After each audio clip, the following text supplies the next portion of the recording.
ఏర్పడిన ఈ ద్రోణి ప్రభావంతో రాబోయే 4 రోజుల పాటు ఏపీ మరియు తెలంగాణలో వర్షాలైతే ఉండబోతున్నాయి. ఇప్పుడు ప్రజెంట్ అయితే ఈరోజు ఆగ్నేయ రాజస్థాన్ వరకు ఈ కేంద్రీకృతమైన ఆవర్తనం మహారాష్ట్ర, తెలంగాణ, ఆంధ్ర మీదుగా 1.5 కిలోమీటర్ల ఎత్తులో కొనసాగుతుంది.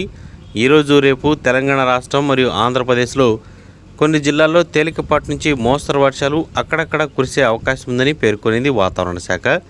ఎల్లుండి కొన్ని చోట్ల కురిసే అవకాశం ఉందని కూడా పేర్కొనింది. ఈరోజు రేపు ఎల్లుండి రాష్ట్రంలోని కొన్ని జిల్లాల్లో ఉరుములు మెరుపులతో కూడిన జల్లులతో పాటు గంటకు 30 నుంచి 40 కిలోమీటర్ల వేగంతో ఈదురుగాలులు వీచి తేలికపాటి నుంచి మోస్తరు వర్షాలు అక్కడక్కడ కురిసే అవకాశం ఉందని అంచనా వేసింది. ఉమ్మడి ఆదిలాబాద్ జిల్లా, నిజామాబాద్, కరీంనగర్, వరంగల్ మరియు హైదరాబాద్ ప్రాంతాల్లో భారీ వర్షాలు పడే అవకాశాలు ఉన్నాయని వాతావరణ శాఖ అయితే పేర్కొనింది. ఇక ఏపీ రాష్ట్ర వ్యాప్తంగా కూడా వర్షాలకు సంబంధించి కూడా ప్రభావం అనేది ఉందని వాతావరణ శాఖ అయితే పేర్కొనింది. దక్షిణ కోస్తాలో మాత్రం పొడి వాతావరణం ఉంది. ఉత్తర కోస్తా, రాయలసీమ ప్రాంతాల్లో మాత్రం తేలికపాటి వానలతో పాటు ఉరుములు మెరుపులు అక్కడక్కడ పిడుగులు పడే అవకాశాలు ఉంటాయని పేర్కొనింది. మరోవైపు ఉక్కపోత, వేడి వాతావరణం నెలకొనింది. దేశవ్యాప్తంగా సాధారణ వర్షాలు కురుస్తాయని ఇప్పటికే భారత వాతావరణ కేంద్రం వెల్లడించింది.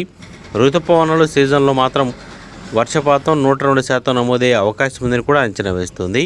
ఋతుపవనాల కదలిక బలపడే అవకాశం ఉందని, దీనివల్ల మంచి వర్షాలు కురుస్తాయని భారత వాతావరణ కేంద్రం అధికారులు తెలిపారు. 2 రోజుల నుంచి ఏపీలో ఉష్ణోగ్రతలు అయితే తగ్గుముఖం పట్టాయి. మరో వారం రోజులు ఇదే పరిస్థితి కొనసాగుతుందని, శ్రీరామనవమికి ముందు రోజు కానీ తర్వాత రోజు కానీ ఎండలు పెరిగే అవకాశం ఉందని అంచనా వేస్తున్నారు. రానున్న రోజుల్లో వేడి వాతావరణం విషయంలో ప్రజలు అప్రమత్తంగా ఉండాలని, వృద్ధులందరూ కూడా ఇంటి దగ్గర రెస్ట్ తీసుకోవాలని, ఎండల సమయంలో బయటికి రావద్దని కూడా జాగ్రత్తలను అయితే సూచించింది వాతావరణ శాఖ.